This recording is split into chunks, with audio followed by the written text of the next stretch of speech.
வடக்கின் மிகப்பெரும் உப்பளமாக இருந்து ஆனையரவு உப்பளம் உள்நாட்டுப் போரினால் கைவிடப்பட்ட நிலையில் மீண்டும் ஆனையரவு உப்பு தொழிற்சாலை என்று மார்ச் 29, 2025 திறந்து வைக்கப்பட்டது.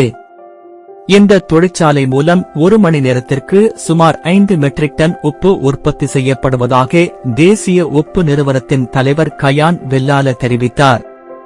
1937 ஆண்டு அமைக்கப்பட்ட ஆனையரவு உப்பளத்தில் 1938 ஆண்டில் உப்பு உற்பத்தி ஆரம்பிக்கப்பட்டிருந்தது.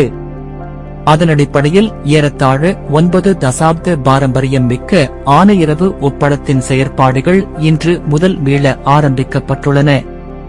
இதேவேளை ஆனையரவு உப்பு எனும் அடையாள பெயரை உறுதி செய்யுமாறு கோரி நாடாளுமன்ற உறுப்பினரும் இலங்கை தமிழரசு கட்சியின் நாடாளுமன்ற குழு தலைவருமான சிவஞானம் சிறிதரன் கைத்தொழில் மற்றும் தொழில் முயற்சியாண்மை அபிவிருத்தி அமைச்சர் சுனில் ஹந்துன்னெத்தி அவர்களுக்கு கடிதம் ஒன்றை அனுப்பி வைத்துள்ளார்.